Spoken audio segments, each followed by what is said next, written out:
어제 종가 기준 최고점을 경신한 코스피가 오늘 장중 최고점도 경신했습니다. 코로나 위기를 뚫고 새 기록을 쓰고 있는 한국 코스피 지수. 상승세는 언제까지 이어질까요? 또 유의할 점은 무엇일지 전문가와 함께 짚어보겠습니다. 이종우 주식평론가 나오셨습니다. 어서 오십시오. 네, 안녕하세요. 평론가님 아직 장 마감하려면 시간이 좀 남았는데 제가 지금 이 시각 그 코스피 지수를 보니까 2616.86입니다. 예. 역시 새 역사를 쓰고 있는 현재 기준으로 봤을 때는 또 쓰고 있는 것 같은데 지금 우리 주식시장, 유가증권 시장 어떻게 보고 계십니까?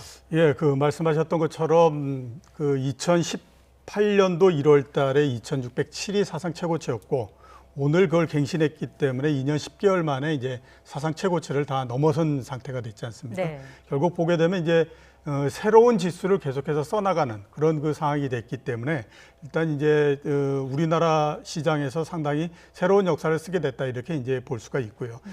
그동안에 상당히 오랜 시간 동안에 걸쳐서 봤을 때 오늘처럼 이렇게 사상 최고치를 넘고 했던 날은 그렇게 많지는 않았습니다. 그러니까 물론 이제 중간중간에도 넘고 했었는데 우리나라 시장이 한번 고점을 넘은 다음에 상당히 오랜 시간 동안에 걸쳐서 또 조정을 하고 이랬던 그 경험을 갖고 있기 때문에 아마 오늘 주가가 새롭게 2600포인트를 좀 넘고 그다음에 사상 최고치를 넘은 이 부분들은 뭐 상당히 좀 우리가 평가해 줄 만하다 이렇게 이제 볼 수가 있을 겁니다. 저희가 지금 그래픽 통해서 그 추이를 좀 보여드리고 있는데 이게 3월 달 저점과 비교하면은 상당히 뭐 급등세다 그렇죠. 이런 표현을 써도 되겠죠. 3월 달 저점이 장중으로 따졌을 때에 1439포인트였었거든요.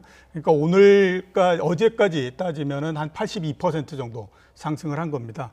3월 달서부터 지금까지 기간이 한 7개월 정도 되니까 7개월 사이에 82% 상승한 거거든요. 굉장히 유례 없이 빠른 그 속도의 상승이었고 이렇게 빠른 속도의 상승이 있었던 거는 그 외환위기가 나고 난 다음에 한 1년 정도 지나서 1998년도 10월 달서부터 8개월 사이에 걸쳐서 주가가 230% 정도 오른 적이 있었습니다. 네. 그때를 제외하고는 가장 빠른 속도인데 당시만 하더라도 주가가 외환위기로 해서 300포인트 밑에서 출발했기 때문에 너무 낮은 가격에서 출발하니까 상승 속도가 상대적으로 굉장히 빠를 수 있었는데 이번 같은 경우에는 물론 이제 숫자를 어떻게 보느냐에 따라서 다르겠지만 1400이라고 하는 숫자 자체가 그렇게 낮은 건 아니거든요. 그런데도 불구하고 7개월 사이에 82% 주가가 상승했다라고 하는 거는 굉장히 빠른 속도였다. 이렇게 이제 볼 수가 있겠죠. 네, 그렇다면 이렇게 그 유가증권 시장의 상승세를 이끈 동력은 무엇인가를 한번 살펴볼 필요가 있을 것 같은데 오늘 기준, 지금 현재 기준을 좀 말씀을 드리면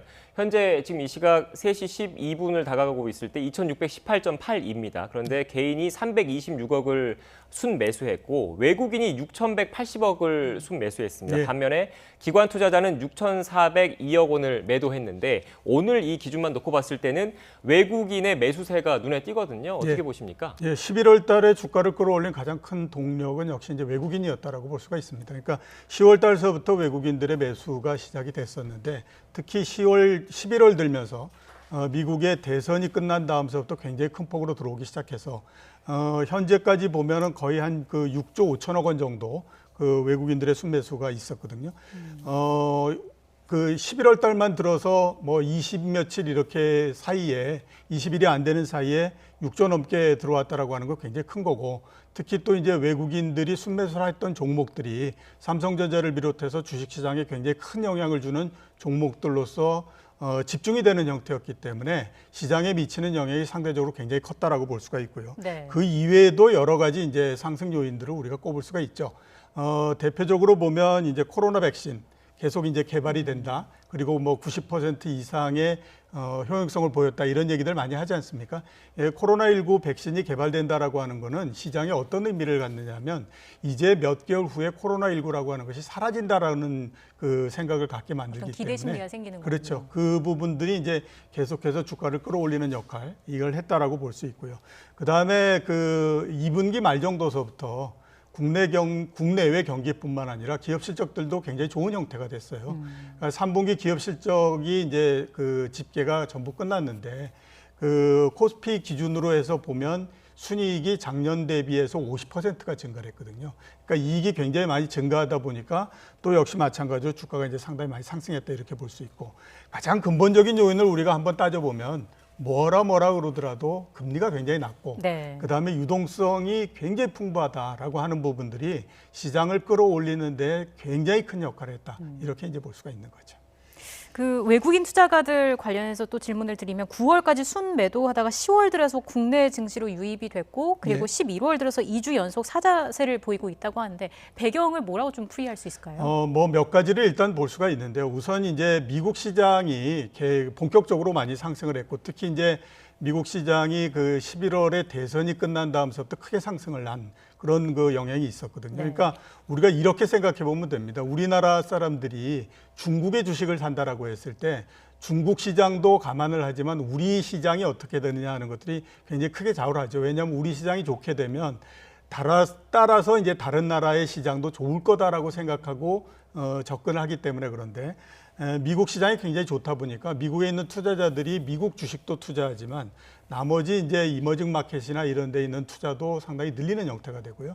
그게 우리나라에도 이제 적용이 됐다 이렇게 볼 수가 있습니다. 네. 그리고 또 하나 이제 꼽을 수 있는 게 원화가 대단히 강세가 됐죠. 예. 그러니까 한 달 반 사이에 원화가 거의 70원 정도가 하락하는 굉장히 빠른 속도로서 강세가 됐거든요. 그렇게 되다 보니까 이게 이제 특히 또 이 원화의 강세가 달러 약세에서부터 오는 이 힘이 굉장히 크니까 미국에 투자했던 그 자금들이 미국의 달러화가 약세가 되면서 바깥으로 이제 좀 이렇게 확산돼 나가기 시작한 부분들이 있거든요. 그게 이제 주로 많이 모였던 것이 우리나라나 중국 이런 그 아시아권으로서 많이 들어왔기 때문에 그 힘도 외국인 매수에 굉장히 큰 역할을 했다 이렇게 볼 수가 쉽게 있죠. 얘기해서 그 우리나라 주식을 사려면 우리나라 돈으로 환전을 해야 되는데 예. 주식이 오르면 나중에 그 달러가 약세니까 상대적으로 더 큰 환차익을 얻을 수 있으니까 그런 걸 노리고 들어왔고 특히 신흥국 중에서는 우리나라 경제 펀더멘털이 강한 편인 거지 않습니까? 예, 그런 그렇죠. 측면이 고려됐다 이렇게 봐야 되겠습니다. 예, 그렇죠.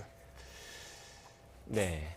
지금 추가적으로 또 하나 여쭤보고 싶은 게 이 금리 한국과 미국 사이에 그 기준금리 차이가 좀 있잖아요. 예. 우리 같은 경우에는 0.5%를 좀 유지를 하고 있는데 사실상 미국은 제로금리 상태이기 그렇죠. 때문에 이런 금리 부분도 이렇게 미국이나 외국 자금이 국내로 들어오는데 영향을 줬다 이렇게 볼 수 있는 거죠. 예, 그게 굉장히 큰 역할을 했다라고 네. 볼 수 있습니다. 그러니까 우리나라 같은 경우는 이제 국채가 10년물이 한 1.6% 정도 하고 있는데요.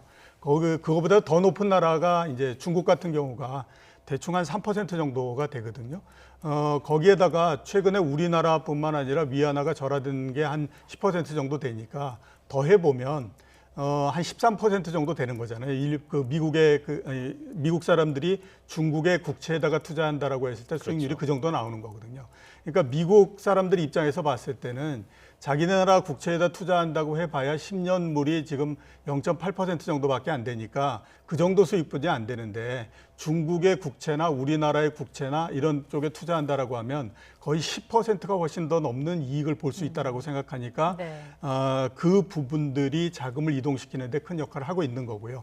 그게 마찬가지로 주식 쪽에도 똑같이 적용이 되다 보니까 우리나라로 외국인들의 매수 이런 부분들이 크게 증가하는 그런 역할을 했다라고 볼 수 있죠. 네, 평론님 마지막으로요. 앞으로 전망은 어떻게 보시는지 그리고 투자자들 주의할 점이 있다면 예. 뭐를 생각을 해둬야 하는지 마무리 말씀 예, 부탁드리겠습니다. 이미 이제 뭐 아까 말씀드렸던 것처럼 저금리로 해서 주가가 굉장히 크게 상승을 하고 그러다 보니까 사람들의 심리도 굉장히 아무튼 이렇게 좋은 형태가 됐기 때문에 이 상태에서 이제 쉽게 주가가 하락하거나 이렇게 이제 물러나지 않는 형태로 될 겁니다. 그래서 아마 추가적으로 좀 더 상승을 할 가능성이 있기 때문에 그 부분들을 좀 생각을 하셔야 될 것 같고요. 네. 그 대신에 이제 좀 유의하셔야 될 거는 일단 뭐 다른 것보다도 아까 말씀드렸던 것처럼 7개월 사이에 주가가 80% 넘게 상승했잖아요. 그러니까 너무 큰 폭으로 주가가 올라서 지금은 그다지 싼 주식이 많지는 않다라고 볼 수가 있거든요. 네. 그렇기 때문에 무조건적으로 주가가 오른다라고 해서 그냥 쫓아가는 거 이거는 조금 위험하다라고 볼 수가 있죠. 네, 간략하게 지금 내년 그 코스피 전망 국내 증권사 전망이 나가고 있는데 예. 일각에서 3천까지 나오거든요. 예.